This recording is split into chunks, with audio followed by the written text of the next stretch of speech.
Joining me in the studio right now is Heather Harris from Harris & Harris Law Firm, and I appreciate you coming in this morning. Thanks for having me. Absolutely great to have you here. And I know you're here to talk about the Metro coming out saying they're going to, first initially said they were going to stop responding to non-injury crashes as of today. And then they've clarified it. There will be times that they will be found at certain crashes, particularly when people request them, or if there is a hit and run, or there are problems with people exchanging information, or when drugs or alcohol may be suspected, or if they, any series of issues that might necessitate having an officer out there. But you, in particular, and you folks, I know you're personal injury attorneys, but you're concerned about this whole thing with Metro, and it may lead to some real severe problems. Tell me about your concerns. Well, we have a lot of concerns about this policy. It seems as though it's a bit fluid, as you suggested, that there's a statement and then there's been a revision of that statement, or perhaps a clarification of that statement as to how they're going to respond. We already, as of last week, though, with our clients, started seeing the change implemented, whether they were test cases or what, I don't know, where people were even actually reporting that they felt pain. They were concerned that they were injured after an accident, but then not having police arrive because they determined that they didn't think it was serious enough. One of our biggest concerns about this policy in action, not necessarily just what they're saying, is that people, when they're in accidents, oftentimes don't know whether they're hurt. They may not realize that they're in shock, whether it be a mild amount of shock, a moderate amount of shock. And what this new policy does is basically place the burden on a person who's potentially injured, in shock, not necessarily using their best sense, and trying to accomplish what formerly would be a police investigation. Oftentimes when accidents occur, it's because somebody broke a law or were driving distracted. They ran a red light.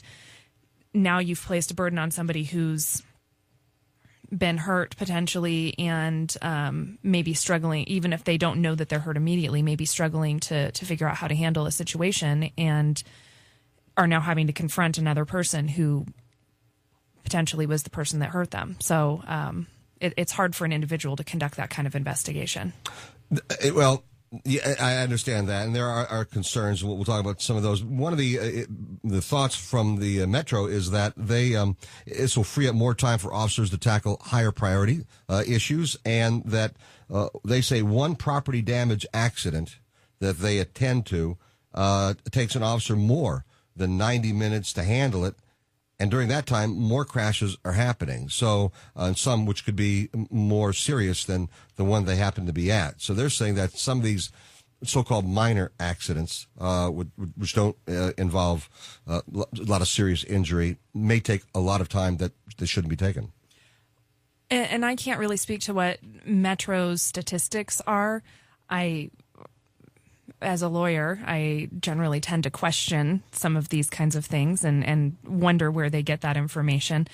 I don't know that not responding to accidents where people have been harmed, whether it's an immediately known injury, they're bleeding, they're needing immediate ambulance service, or somebody that may have an internal injury that they're not really aware of.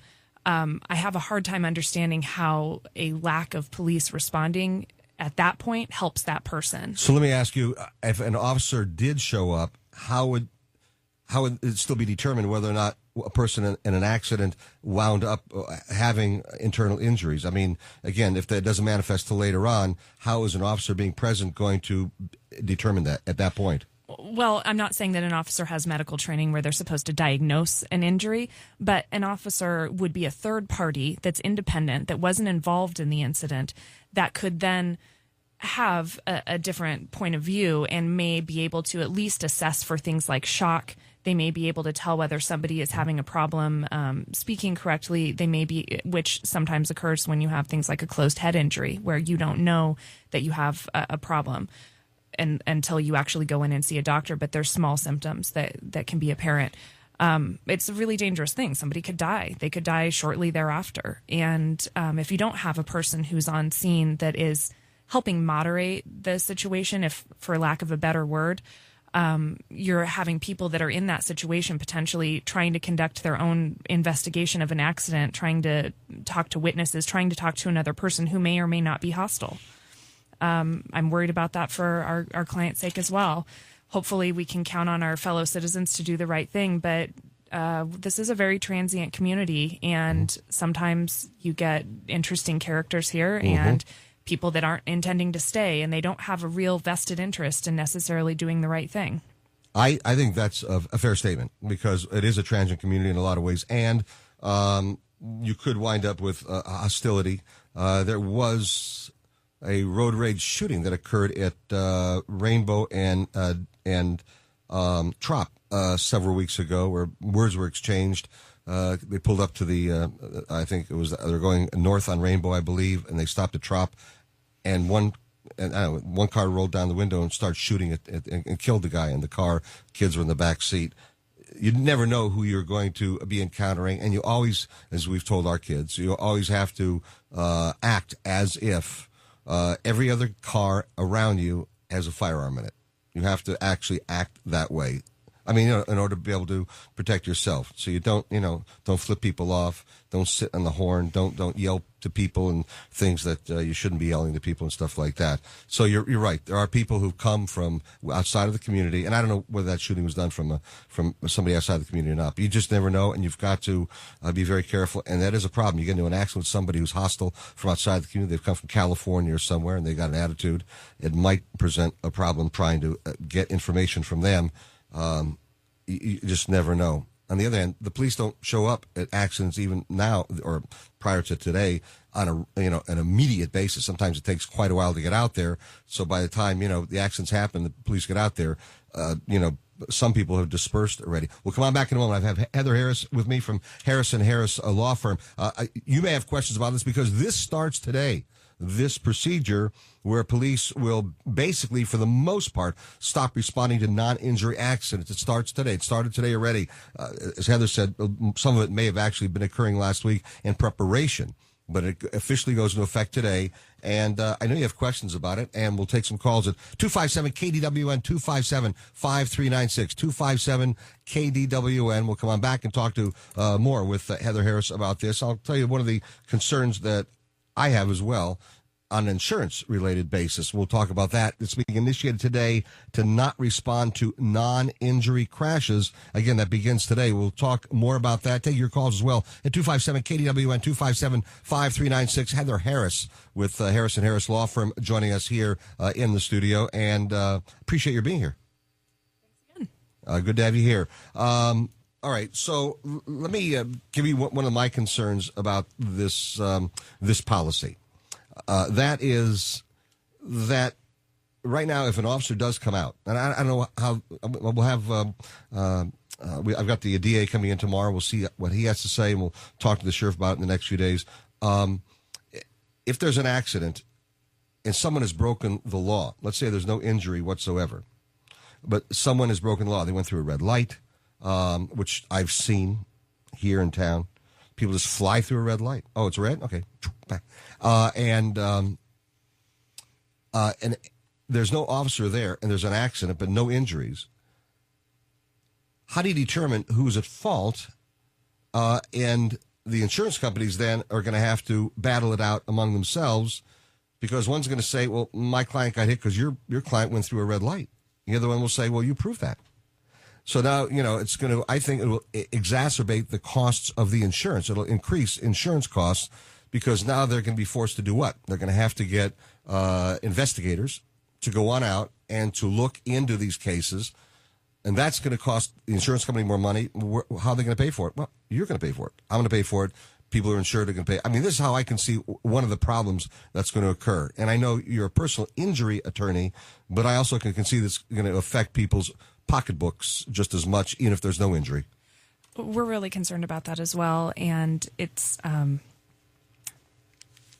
something that we continue to think about as we're processing this new policy. Just there's so many things that I see as problematic from an insurance perspective. I'm actually concerned about the stuff that I haven't even thought of yet. I do think that insurance rates will likely go up. I think that even if you don't know that you're injured at an accident at the time and you say, okay, I don't need help, I'm going to handle this myself. And then over the next couple of days, you realize, wait a second, I am really hurt. I maybe better go to the doctor. And now you have an injury case. We spend our life basically fighting it out with insurance companies. We see what the policy is from their perspective as it is. And not to say that all insurance companies are bad, some are better than others, but they're interested in not paying out on things. And you better believe it. If they think that there's a reason that they can get out of paying for something, they're going to try and fight that hard. And it's going to ultimately be difficult for the people who are involved, whether it's an injury case or property damage alone. You now have an increased burden on you to be able to prove this. But in some cases, it's even legitimate. I mean, if I was one of there are two insurance companies in the case that I mentioned a moment ago, and one went through the red light. I mean, you want to say I represented the person who supposedly went through the red light, but is there proof? I mean, you're making the accusation that my client went through the red light. Really, can you prove that? And if an officer was there and was able to take, I think. Little testimony, eyewitness reports from people, I think it could be the case. I did witness a huge accident in Northern California many years ago, and I was just coming off the freeway, and as I watched two cars slam into each other, and I could see obviously who was wrong. I mean, one person was definitely 100% wrong, period, end of story, and I pulled to the side, and the police came, told them who I was, and that, it's before I got into radio. It was years and years ago. But I watched it, and I gave him my name. And sure enough, one of the insurance companies did call me. And from the guy who was wrong. Yeah, you sure you saw that? This is, hey, dude, this is what I saw. I saw this, this, and this. And, would you swear? I'd swear in a court of law that. Absolutely. Well, I never heard from them again. They figured that was it because they were witnesses. And I think that's important that there are witnesses. And the police are the only ones who can take the names of witnesses accurately. And I agree with that. Bob Compan, I'm not how you should I pronounce the name, Vice President of the Nevada Insurance Council said 90% of accident injuries don't manifest until at least 2 days after the accident. The problem with that is, again, if you call and say, I need an officer here, and they say, are you in pain? Are you injured? And you say no, then they don't show up. And then it's manifest 2 days later.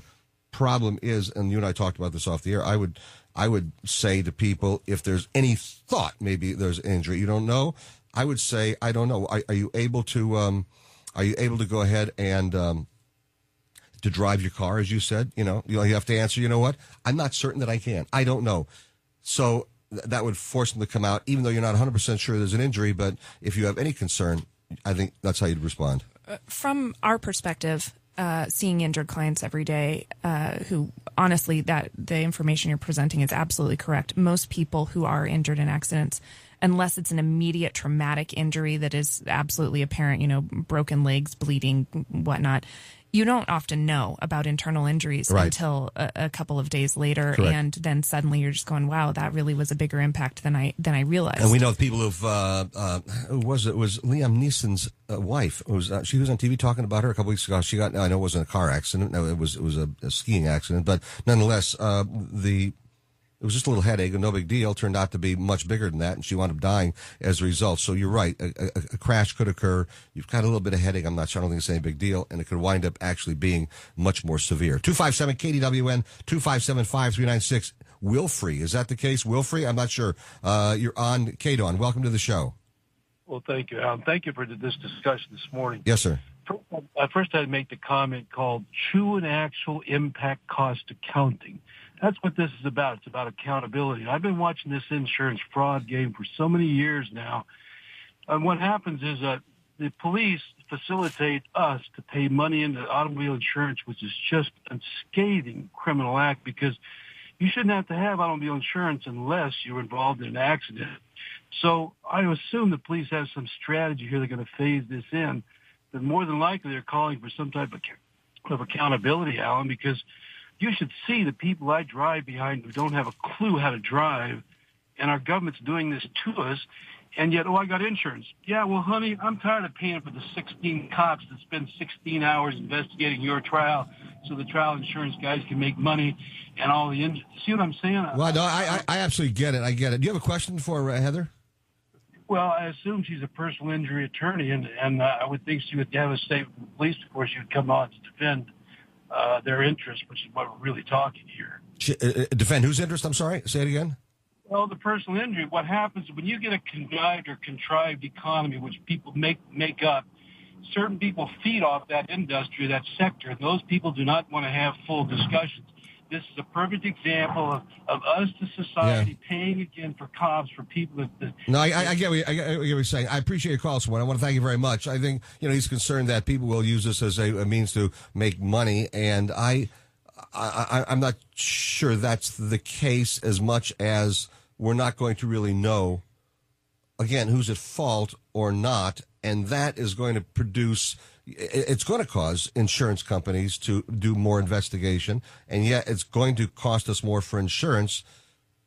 And I'm not sure this has been well thought out, although they say this has been in planning for a couple of years. Had nothing to do with the more cops tax or any of that stuff at all. That's what the latest declaration is. You don't buy that? I'm not sure that I understand their entire philosophy on this particular issue. I've heard that statement being made. I've also heard a lot of other things that anyone in the Las Vegas Valley who's lived here for a while and pays attention to these matters has heard, where there is a political tension that may be involved. I can't really speak to that. I can political tension. Yeah, it seems like it. There's been a little bit of a battle that's gone back and forth for funding, and I understand that, and I'm certainly not capable of. I'm not on the inside of that particular issue. I can't really speak to what their reasoning is. Like I said before, I have a sense that there may be more going on than just. We've been thinking about this for a couple of years and we decided this was the policy, and then to enact it right now, I don't know that I necessarily buy it, but that's not why what I can speak to today. Right. The captain who made this announcement initially, though, said, I'm quoting his words now as they quoted here in the RJ, fatalities are more important than property damage crashes. We need to focus more on preventing fatalities. So that's what they're saying. Hold the thought. I know you had a response to that, but we're going to head over to news, traffic, and weather. Come on back. Continue with Heather Harris from Harris & Harris Law Firm. Any questions you might have? 257-KDWN, 257-5396. And we'll talk more about the idea that today is the first day of the police stopping to respond to non-injury crashes. So you may have questions. If you do, 257-KDWN. I'm Alan Stock, and this is News Talk 720, KDWN, KDON. Great to have you with us. I'm Alan Stock, and joining me in studio, Heather Harris from Harris & Harris Law Firm. Appreciate you taking time to join us this morning. Today is a big day because this is the first day Metro officially is going to stop responding to non-injury crashes, and obviously there are concerns that a lot of people have. You have concerns about people having injuries that they're not aware of at the time, which certainly can be the case. We know that from other people who've had injuries from skiing and elsewhere, and then they wind up dying afterwards. So that is a concern. I've got a partial solution, which I'll talk about in a couple moments, though, at least an idea that I have. But let's take some calls first, okay? 257-KDWN, 257-5396. Let's start out with Tim. Tim, good morning. You're on KDON and with Heather Harris. Hey, Tim. How come I can't hear him? You want to turn his thing up, please? Tim, are you there? All right, I'll put him on hold, and you can figure it out in a moment there. Let's head on over to Ron. Ron, good morning. You're on KDON. Welcome to the show. Good morning, Alan. Welcome, sir. Hey, I've got a question for you. If you are involved in an accident with no injury, but you strongly suspect the individual is impaired either with alcohol or drugs, and or they don't have a valid insurance card or driver's license with them, are the police not going to respond to that? Because now you've got a crime. Actually, they say that you added another issue in here about the not having the driver's license, which means it can be illegal on top of that. Of course, here it doesn't mean anything. But it says Metro will still respond to accidents where alcohol or drugs may be suspected. Heather? That's what their policy is. That's what they're saying that they're going to do. The problem that I have with this is it places the burden on an individual who was just in an accident to try and figure that out. I feel like there, most times that someone is in an accident, whether it's minor, major, or whatnot, you're in at least a small amount of shock.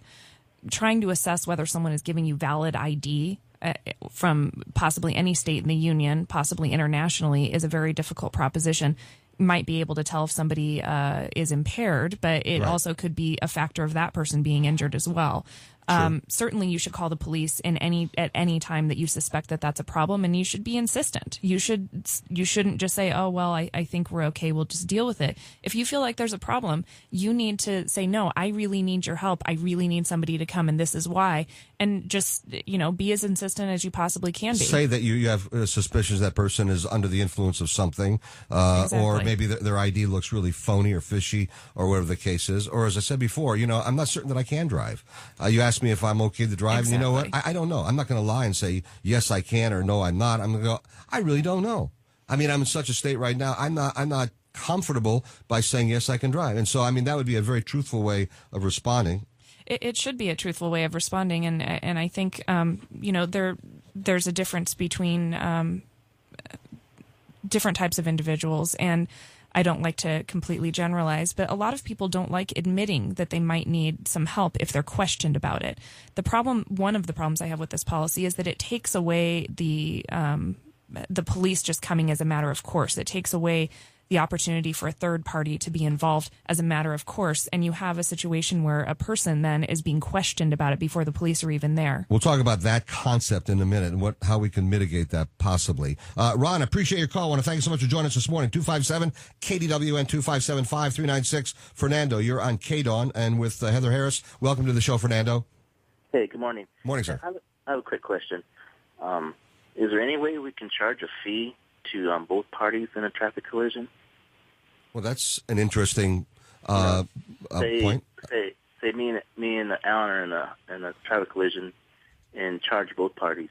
Well, I'm going to let Heather respond, except let me to say one thing. If I'm driving and I'm innocent and you go through a red light and you hit me, and an officer has to come on out, I don't think I should have to pay if you're the bad guy in this. I saw my wife and I were driving and almost saw an accident about 2 months ago where a guy was going to be coming out on a green light to make a left turn. He had a big pickup, and a very old lady went barreling through a red light and realized that she was going to run into this guy, and she hit her brakes.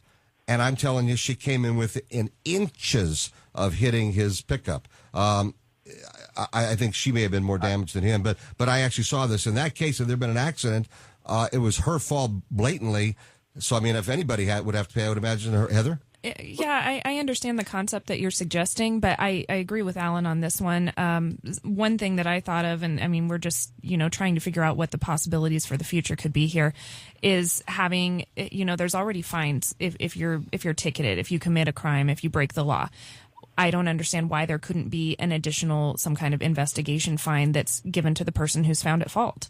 I wouldn't want to find somebody who was going about their day, driving to work, taking their kids to school, picking up groceries, who ends up getting, plowed at an intersection by somebody who's a drunk driver or somebody who's looking at their phone or sitting at a red light and being rear-ended by someone, which unfortunately we see all the time because people aren't paying attention. That's right. When they're the ones that have been negligent, when they're the ones that have failed to do the reasonable thing, I don't understand why a person who was innocent in that would need to be fined. But I do understand the need to try and find another way around this scenario. For that, the other thing I can see also is that by an officer coming out and giving a ticket to the person who they've determined to be in violation, in effect winds up paying, in a sense, for that officer to come out because they have to pay a fine because they were guilty in that. So, again, I think it's important to have someone there to determine culpability and then have that person have to pay a fine, and that, again, helps to pay for what you're suggesting. And listen, I appreciate your call, Fernando. I want to thank you for joining us. There's one possible way we can deal with this. I'll suggest it to you after we come back from traffic. But 257-KDWN, 257-5396. Heather Harris joining us in the studio from Harris & Harris Law Firm about Metro today implementing this non-response to non-injury crashes. And any more questions, we'll get to your calls at 257-KDWN. Joining me in the studio right now is Heather Harris. She's with the law firm Harris & Harris, which, by the way, you can reach her at 384-1414, 384-1414, or you can also get her by going hhtriallawyers.com, triallawyers, all one word.com, and you can email her through that website there. Appreciate you being here this morning, by the way. Thank you very much for joining us. One idea I've had, and when the sheriff comes in, I'll talk to him about this. Maybe it's an impractical idea. I don't know. But I think it's important to have, I agree with you. I think it's important to have an unbiased third party at an accident, because I cannot understand any accident, non-injury or otherwise, any accident not involving one party somehow breaking the law, whether it's going through a stop sign, a red light, texting, fooling around with their phones, turning around telling their kids in the back to shut up, reaching down to get their cigarette or their food they dropped, or whatever it is. They were not paying attention. They have somehow broken the law, and they should be responsible. How do you determine that unless you have an objective third party there? And I understand not sending some officers out who are involved in dealing with assaults and burglaries and domestic violence and some of the other, real, what we'll call serious crimes. But I was thinking that why could it not be that there could be another tier to Metro where you have people who are trained specifically, not in the other areas I mentioned, but trained specifically in areas to go on out and focus on traffic accidents of all nature. It doesn't matter how serious they are, but all traffic accidents. And they would be legally charged with being able to ticket the person that they ascertained by talking to witnesses and all happen to be at fault. And so you still have them. They wouldn't be full cops. They wouldn't be, again, going out in all the heavy cop duty, but at least we'd have an objective third party, a legal person there from the law to ascertain. Does this make sense or not? It absolutely makes sense, and I think it's a fabulous idea. I think that... Good, I'm running for office. No. I think it's a really great idea. I've had similar thoughts myself. I've actually had people come up to me during the last week since this policy has been announced that said, hey, can we set up our own company to do this? And I don't know if that's necessarily the way to go. A private company? No. I think one of the reasons why having the police come is that there's an official investigation that is occurring, that witnesses will stay on scene. People who are involved in the incident then are more likely to avoid engaging each other because they know that the police are coming, they have somebody coming to help, and that person is going to be charged with conducting an investigation. Once you start getting people that are interacting with each other, trying to pull witnesses in from the side, potentially being injured themselves, it's not going to turn out into a good scenario. Well, you could having this third group, I think, is a very good idea, and I would love to see it happen. I don't know whether it's a possibility even within Metro's thought process, but I certainly would love to see it happen. I could see a lot of contention arising if each party in the accident had to go out and solicit their own witnesses. And don't talk to him. Various things. I could just see certain things happening, and I think that's got the potential for road rage. I mean, I'll be honest with you. I mean, I see that as a potential for that. Which is already a problem in our community, and we've seen it happen more than once in the recent past. So I'd hope that this policy doesn't end up causing more incidents like that. And I certainly have even a bigger concern beyond that people are oftentimes injured, as we've discussed, and they don't realize it, and they're not able to think clearly at the time. I'm not going to second guess Metro's decision to implement this and say that there was anything nefarious behind it. Probably was well intentioned. It was probably well intentioned. I think it probably was. It probably was, but the pathway to hell is paved with good intentions, as they say. No, I'm very, very candid about this because I can see both sides of it. I mean, I understand what the police are doing, but also as a driver out there on the roadways and seeing how people drive in this town, we have. With all due disrespect, we have probably some of the worst drivers I've ever seen, and I've driven in the Bay Area and Sacramento and L.A. L.A. people say it's crazy there, but you know what? I mean, let me tell you, it's a lot crazier here. It's crazy in New York, by the way, another crazy place. But Vegas is right up there with New York, maybe even surpasses in some ways New York. 257 KDWN 257-5396. Doug, good morning. You're on KDWN. Welcome to the show. You're on with Heather Harris. Good morning, Alan. Hi, Doug. It's my understanding, just from what I've heard over the past few days, that this practice is currently in place in Denver, San Francisco, L.A., several major cities.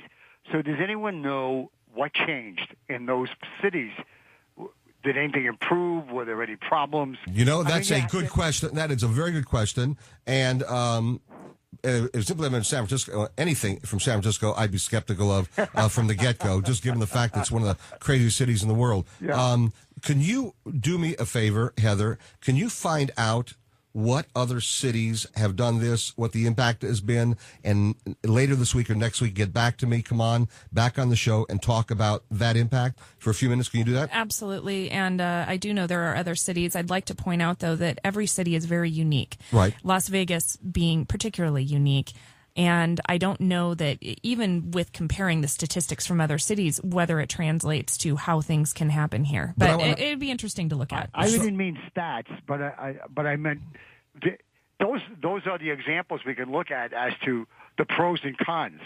The only difference in this city from other cities is that the streets here are so wide; they're built for speed, and it does cause is a causative factor for a lot of accidents. All right. Well, let me have. I've given Heather a little assignment there. I've challenged her on something. She's taken the gauntlet. She's willing to go for it. And so let's. I will get her back on. Let you know well in advance when she's going to be on, and we'll just get an idea. And you're right. It may not be apples to apples per se, but at least maybe it'll be apples to apple pie or something like that. We'll try to figure it out. Doug, thank you so much for your call this morning. Appreciate it. 257 KDWN. Chris, a quick question for Heather Harris on KDON. Yeah, good morning. I was calling about your little junior cop ticket enforcement squad that you were talking about setting up. I think that's kind of what the TSA is trying to do. They want to get out on the streets and be the little junior police officer. So personally, I think having a low-rent police force with respect my authority attitude out there trying to settle these disputes probably the wrong way to go. I hate to disagree with you on this point, but that was just my thought. No, it's, I understand what you're saying. These people, though, would be actually Metro. There wouldn't be another organization. It would be Metro itself, only they would be officers charged with just traffic investigation as opposed to anything else. But, yeah, I get your point, and I do appreciate your call this morning. I want to thank you for joining us. 257 KDW, and Mike, real quick question for Heather Harris on the KDON.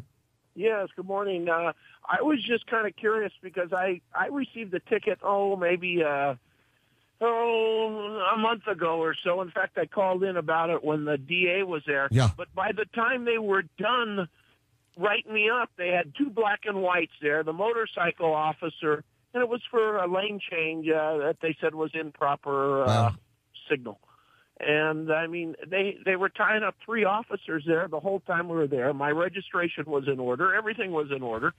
And the two black and whites didn't leave till the guy was almost ready to give me my driver's license back and the ticket. Wow. So, I mean, the manpower thing, I don't know. But I'm just saying I see that a lot. I don't know what they're stopping people for. But there's always I always see two officers there at least.